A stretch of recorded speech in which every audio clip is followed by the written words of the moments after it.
بسم اللہ الرحمن الرحیم۔ السلام علیکم ورحمۃ اللہ وبرکاتہ۔ بسم اللہ الرحمن الرحیم۔ ناظرین، سبق نمبر 60 ہے اور آج ہم رؤیت ہلال یعنی چاند دیکھنے سے متعلق کچھ معلومات فراہم کریں گے۔ ناظرین، جیسا کہ دیکھیں 29 دنوں کا جب اسلامی مہینہ ہو جاتا ہے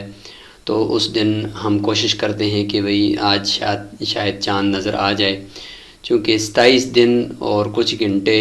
چاند جو ہے وہ اپنا چکر پورا کرنے میں لگاتا ہے، لیکن زمین چونکہ 27 دنوں میں مزید آگے چلی جاتی ہے تو وہ مزید 2 دن چاند کو اور لگ جاتے ہیں۔ تو ان 2 دنوں میں وہ چاند ایک وقت میں یعنی 28 دنوں کے بعد چاند ہم سے یعنی غائب ہو جاتا ہے، پھر 29 کو یا 30 کو پھر ہمیں نظر آتا ہے۔ تو درمیان میں جو غائب ہوتا ہے اس دوران سورج اور چاند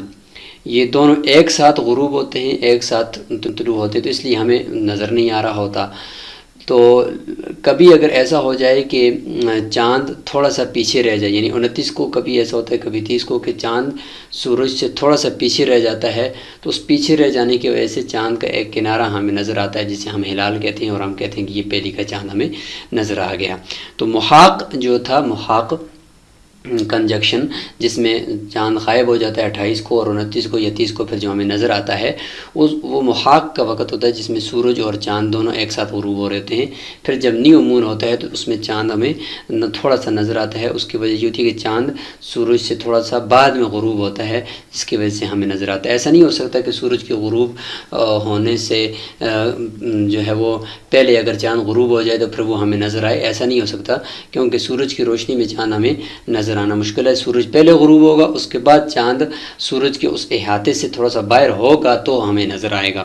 تو اس کو ہم تھوڑا سا آگے مزید نقشے میں سمجھتے ہیں کہ سورج غروب ہونے کے بعد چاند مزید افق سے 10 درجے یا بعض کے نزدیک 12 درجے یا بعض کے نزدیک جو ہے وہ 8 درجے اوپر ہوگا، تو تب جا کر وہ ہمیں نظر آتا ہے، ورنہ وہ ہمیں نظر نہیں آتا۔ اس کے کچھ معیارات مقرر کیے ہیں ماہرین نے، تقریباً 20 تک معیارات مقرر کیے ہیں، اور ان معیارات کی روشنی میں مختلف طریقے سے رؤیت کی جاتی ہے۔ تو یہاں پہ دیکھیں ہم نے یہ جو آپ کے سامنے بنایا ہے، تو یہ مدار ارض ہم نے بنایا ہے۔ یہ مدار ارض کو ہے کہ سورج کے گرد یہ زمین اسی راستے پر چکر لگاتی ہے، اور چاند ہم نے تھوڑا سا آپ کو یہ دکھا دیا کہ یہ دیکھیں چاند ہے، اور ادھر سے یہ چاند کا بھی مدار آپ کو بتا دیا یہاں پہ اشارہ کر کے کہ بھئی یہ چاند کا مدار ہے۔ تو زمین دیکھیں، یہ زمین ہے، اور یہ زمین آپ کو نظر آ رہی ہے، ٹھیک ہے، اور یہ زمین چکر لگاتی ہے سورج کے گرد اس طریقے سے ایسے جاتی ہے، اور یہ 360 دنوں میں اپنا چکر پورا کرتی ہے، اور ساتھ ہی جو یہ محوری گردش بھی اس طریقے سے ساتھ ساتھ کرتی آگے جاتی ہے، جس سے دن بنتے ہیں۔ لیکن یہ جو چاند ہے، چاند اس کے گرد اس طریقے سے چکر لگا رہا ہے، لیکن یاد رکھیں کہ اس کا یہ جو چکر ہے یہ مغرب سے مشرق کی طرف چاند کا چکر ہوتا ہے۔ مغرب سے مشرق، یعنی اگر اس طرف ویسٹ ہے یعنی مغرب ہے تو چاند کا چکر اس مغرب سے مشرق کی طرف ایسے ہوتا ہے، اور پھر ایسے جا کر ایسے غروب ہوتا ہے، اور پھر وہاں سے دوبارہ ہمیں طلوع ہوتا نظر آتا ہے۔ تو اس طریقے سے اس کا چکر ہوتا ہے۔ اچھا، اب یہ جو میں نے چاند یہاں پہ بنایا ہے، اس کو اگر آپ دیکھیں تو جب کنجکشن ہوتا ہے یعنی محاق ہوتا ہے جس میں چاند اور سورج ایک ساتھ غروب ہوتے ہیں اور ہمیں نظر نہیں آتا، پھر دوسرے دن 29 کو یا 30 کو جو ہے چاند دوبارہ نیو مون ہو جاتا ہے اور ہمیں ہلال کی شکل میں تھوڑا سا نظر آتا ہے، تو اس وقت چاند یہاں پہ ہوتا ہے۔ مثلا دیکھیں یہ زمین اور سورج کے بالکل درمیان میں، اور چاند اس وقت ہمیں نظر نہیں آتا، اور اس کا سارا روشن حصہ چاند کا سورج کی طرف ہوتا ہے۔ پھر آہستہ آہستہ جب چاند تھوڑا سا اس طرف سرکا، دیکھو تھوڑا سا اس طرف سرکا، تو سورج پہلے غروب ہوا ہمارے افق سے، اور چاند تھوڑا سا پیچھے رہ گیا، تو اس پیچھے رہ جانے کی وجہ سے چاند کا تھوڑا سا ایسا ہمیں نظر آنا شروع ہو جاتا ہے۔ پھر تو روزانہ 51 منٹ کا فرق لگتے لگتے چاند پھر اس طریقے سے اور پیچھے جاتا ہے، پھر اور پیچھے جاتا ہے، پھر اور پیچھے جاتا ہے، جس کی وجہ سے اس کی شکلیں بھی بدلتی رہتی ہیں، اور جا کر آگے بدر بن جاتا ہے۔ پھر اس کے بعد آہستہ آہستہ پھر یہاں سے ایسے ہمیں نظر آتا ہے، ایسے نظر آتا ہے، ایسے نظر آتا ہے، پھر یہاں سے آ کر پھر چھوٹا سا ہو کر غروب ہو جاتا ہے۔ تو اس طریقے سے یہ چاند کی حرکتیں ہوتی ہیں اور چاند کی شکلیں بنتی ہیں۔ تو یہاں پہ چاند کا مدار بھی آپ کو سمجھ میں آ گیا، زمین کس طریقے سے چکر لگاتی ہے اور زمین کی چاند کس طریقے سے چکر لگاتا ہے، تو یہ ساری چیزیں یہاں پہ سمجھیں۔ اب یہاں پہ کچھ ماہرین نے اس طرح یہ ایک شکل بنائی ہے کہ مثلا یہ جو سامنے آپ کو شکل نظر آ رہی ہے یہ افق ہے، مثلا یہ ہمارا افق کی لائن چلی گئی، ٹھیک ہے، اور اس افق سے یہ سورج اس جگہ سے غروب ہوتا ہے، یہاں پہ سورج غروب ہو گیا، ٹھیک ہے۔ اچھا، اب جب یہاں پہ سورج غروب ہوتا ہے تو سورج ظاہر ہے جہاں پہ غروب ہو اس نے شعاعیں یہاں پہ ایسے پھینکے گا نا، تو اس شعاعیں یہاں سے پھینکنے کی وجہ سے اتنا حصہ تقریباً روشن رہتا ہے، یہ اوپر تک حصہ اس طریقے سے سورج غروب ہونے کے بعد بھی یہ حصہ روشن رہتا ہے۔ اچھا، اب جب یہ ایسا روشن رہتا ہے تو چاند اگر سورج کے غروب ہونے کے بعد تھوڑا سا دیر سے غروب ہوگا اور ہمیں نظر آئے گا تو دیکھیں گے کہ ہمیں کہاں پہ نظر آتا ہے، یعنی یہ جو حالہ ہے اس حالے کے اندر اگر ہمیں چاند ہے تو وہ یعنی یہاں سے یہ ہمارے افق سے تقریباً 10 درجے اوپر ہو، لیکن چاند یہاں پہ ہو، یہاں پہ اس کی شکل اس طریقے سے ہوتی ہے، یعنی اس کی نوکیں اوپر کی طرف ہوتی ہے اور گولائی نیچے کی طرف ہوتی ہے، اس طریقے سے اگر یہاں پہ ہو تو چونکہ یہ تو سورج کی روشنی کے حالے کے اندر ہے تو اگرچہ 10 درجے اوپر ہے لیکن پھر بھی ہمیں نظر نہیں آئے گا۔ اگر یہاں پہ ہو مثلا اس طریقے سے مطلب سورج کی طرف اس طریقے سے مڑا ہوا چاند ہو اور اس جگہ پہ ہو لیکن اس حالے کے اندر ہے، یعنی اس حالے کے اندر ہے جہاں پہ سورج کی روشنی باقی رہتی ہے، سورج چاند کے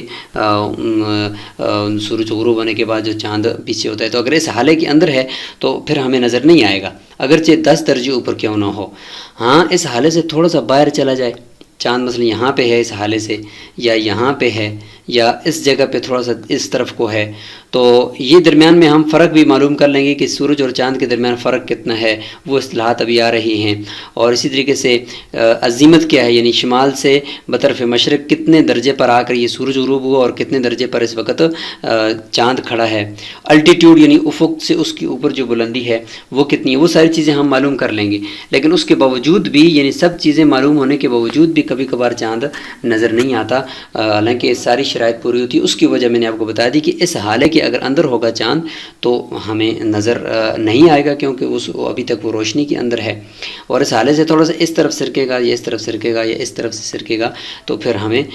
نظر آ جاتا ہے۔ تو اس لیے چاند کے دیکھنے میں ہمیں صرف 2 چیزوں کی ضرورت پڑتی ہے، ایک ہے عظیمت کہ یعنی شمال سے بطرف مشرق وہ کتنے درجے پر جا کر ہمیں نظر آئے گا، اور دوسرا یہ کہ الٹیٹیوڈ اس کا کتنا ہے، یعنی افق سے وہ کتنا بلند ہے۔ پھر اس کے ساتھ مزید جو خارجی عوامل لگتے ہیں کہ ان چیزوں کے باوجود بھی وہ نظر کیوں نہیں آ رہا، تو وہ خارجی عوامل یہ ہیں کہ اس حالے سے باہر ہے یا اندر ہے۔ یہاں پر کچھ اصطلاحات بھی میں آپ کو بتاتا چلوں۔ یہاں پہ ہم چاند کے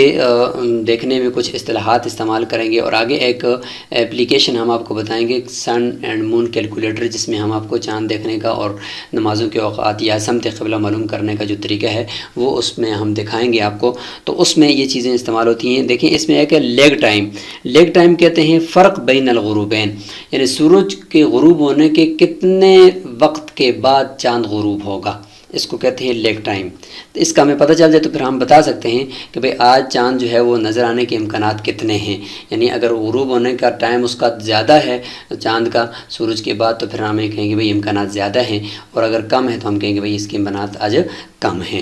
ایلونگیشن کا مطلب ہوتا ہے بعد از شمس، یعنی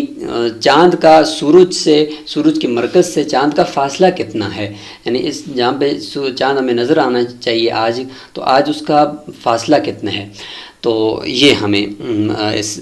جو ہے اس کو ایلونگیشن کہتے ہیں۔ الٹیٹیوڈ کا معنی ارتفاع کا مطلب ہے کہ چاند جب ہمیں نظر آنے کے جو امکانات آج آپ بتا رہے ہیں فلاں وقت میں نظر آئے گا، تو وہ افق سے کتنا اوپر ہوگا، اس کا ارتفاع کتنا ہوگا، افق سے کتنے درجے ہوگا۔ چاند اور سورج کی عظمت میں فرق، اس کو ریلیٹیو عظمت کہتے ہیں، کہ بھئی سورج کس عظمت پر عظمت پر آ کر غروب ہوا، اور اس کے بعد چاند جب سورج غروب ہو رہا تھا تو اس وقت چاند کی کیا عظمت تھی، درمیان میں فرق کیا ہے، اس سے ہم چاند کا تعین کرتے ہیں، قبلے کی طرف چاند کا ہم تعین کرتے ہیں کہ کہاں سے جا کر چاند ہمیں نظر آئے گا۔ تو یہ ریلیٹیو عظمت اور یہ ساری چیزیں ہمیں اس میں ضرورت پڑتی ہیں۔ آگے ہوتا ہے فیس آف مون، چاند کا روشن حصہ کتنا ہماری طرف ہوگا، یعنی اس کا پورا وہ جو چاند کی باڈی ہے وہ ہمیں کتنا حصہ اس کا ہمیں نظر آئے گا۔ اور ایج آف مون، یعنی جب ہم چاند نظر آئے گا تو اس کی عمر کتنی ہوگی؟ کم از کم 20 گھنٹے عمر ہونے کے بعد ہمیں چاند نظر آتا ہے، 20 گھنٹے سے پہلے وہ ہمیں نظر ہی نہیں آتا، یعنی پیدائش کے بعد بھی 20 گھنٹے تک اس کو گزارنا پڑتے ہیں، پھر ہمیں وہ نظر آتے ہیں۔ With of moon, with of moon کا معنی چاند کی چوڑائی کتنی ہے، یعنی جس کا وہ جو نیچے اس کا گول حالہ ہے تو اس کی چوڑائی کتنی ہے، یعنی واضح ہے یا بالکل ہلکی سی ہے، تو یہ چیز بھی یہاں پہ دیکھی جاتی ہے۔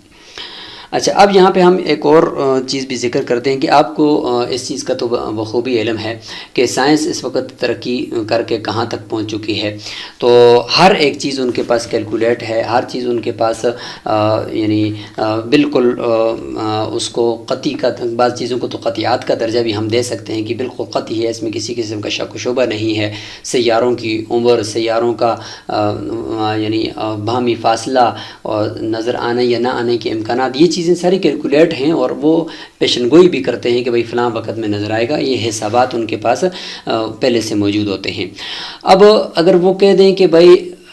چاند نظر آنے کا فلاں دن فلاں ٹائم میں امکان ہے، تو یہ یقینی طور پر تو نہیں بتایا جا سکتا کہ بھائی اس میں ہوگا، کیونکہ اس میں میں نے آپ کو بتایا کہ خارجی عوامل بہت سارے ہوتے ہیں کہ چاند حالے کے اندر ہے یا باہر ہے، کہاں پہ نہیں ہے، موسم کیسا رہے گا، اس موسم کی وجہ سے ہمیں مطلب ابرالود ہوگا تو پھر نظر نہیں آئے گا، اگر ابرالود نہیں ہوگا تو پھر نظر آنے کے امکانات، تو یہ ساری چیزیں پھر اس وقت ہوتی ہیں، اس لیے یقینی طور پر تو نہیں بتایا جا سکتا کہ فلاں تاریخ کو نظر آئے گا ہی، لیکن ظنی طور پر تو بتا دیتے ہیں، اور وہ ظن بھی جو ان کو ہوتا ہے امکان کا، یعنی چاند کے نظر آنے کے امکان کا جو ظن وہ بتاتے ہیں، وہ بھی 90% درست ہوتا ہے، 90-95% درست ہوتا ہے۔ لیکن عدم امکان، جب سائنس اور ماہرین فلکیات یہ کہتے ہیں کہ اس تاریخ کو چاند نظر ہی نہیں آئے گا، کیونکہ ان کے حسابات میں، ان کے پیرامیٹرز میں، ان کی تمام اصطلاحات کو انہوں نے دیکھ کر پرکھ کر بتایا کہ بھئی اس تاریخ کو تو چاند کی عمر ہی نہیں پوری ہو رہی، اس تاریخ کو تو چاند ہے ہی چھوٹا سا، اس کا فیس ہی نہیں بنا ہوا، اس کی شیپ ہی نہیں بنی ہوئی، تو اس صورتحال میں اگر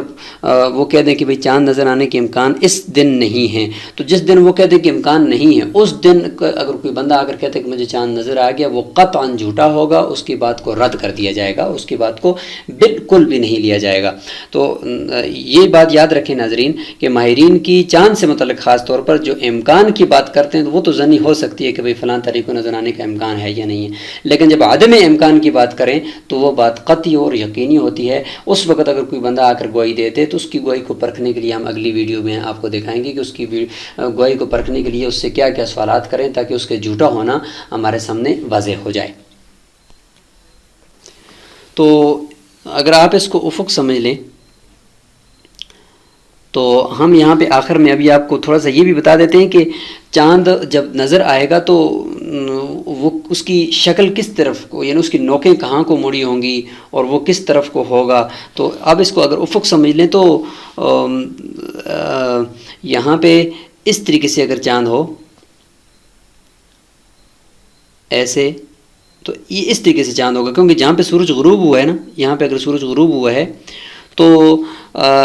چاند کا جو گولائی والا ایسا ہوگا وہ سورج کی طرف ہوگا اور نوکیں اس کی اوپر کی طرف ہوں گی، ٹھیک ہے۔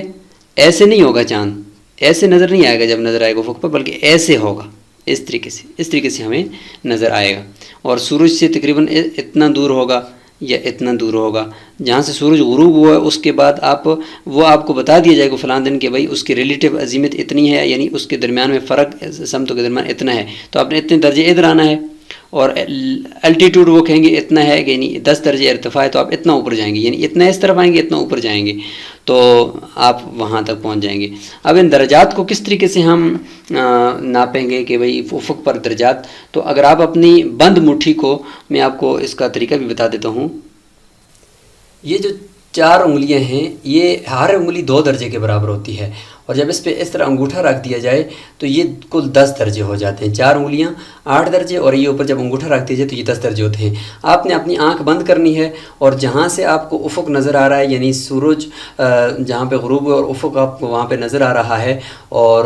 افق آپ تو سمجھتے ہیں یعنی جس جگہ پہ آسمان زمین کے ساتھ یعنی آپ کے سامنے کنارے ملے ہوئے نظر آ رہے ہیں، وہاں پہ آپ آنکھ بند کر کے اس کے اوپر رکھیں گے، تو اگر 10 درجے کا آپ کو بتایا کہ آج 10 درجے الٹیٹیوڈ ہے چاند کا، تو آپ اس طریقے سے افق پہ رکھ کر انگلی، نیچے والی انگلی اس کے برابر افق پہ اوپر رکھیں آنکھ بند کر کے، اور اس کے یعنی انگوٹھے کے بالکل اوپر سے آپ دیکھیں گے تو آپ کا یہ 10 درجے آپ اوپر دیکھ رہے ہوں گے، یعنی انگوٹھے کے اوپر سے سامنے، تو بس یہی چاند کی جگہ ہوگی۔ پھر جو نیچے اگر آپ دیکھیں کہ بھئی نیچے ہم نے 10 درجے اس طرف آنا ہے، تو جہاں سے یعنی السمت تو آپ معلوم کریں گے پہلے، وہ السمت معلوم کر کے اس جگہ پہ آپ نے نیچے لائن لگائی ہوگی، اسی جگہ سے آپ نے اس طریقے سے انگلی رکھ کے آپ نے 10 درجے اس طرف آنا ہے۔ اگر یہ انگلی نہ بھی رکھیں تو آپ 10 درجے یہاں پہ ایسے ناپ کر بھی اس طرف فوٹے کے ذریعے سے آ سکتے ہیں، اس کا بھی یہ طریقہ ہے، لیکن اس طریقے سے اگر آپ اس جگہ پہ رکھیں گے یعنی اپنے افق پہ، تو یہ 10 درجے آپ اس طرف آ جائیں گے۔ تو یہ ایک طریقہ ہوتا ہے اس کو پرکھنے کا۔ انشاءاللہ اگلی ویڈیو کے اندر ہم یعنی شہادت کو پرکھنے کا طریقہ بھی بتائیں گے، اور مزید آخر میں ہم اینڈ کریں گے اس رؤیت ہلال کے مسئلے کو۔ السلام علیکم ورحمۃ اللہ وبرکاتہ۔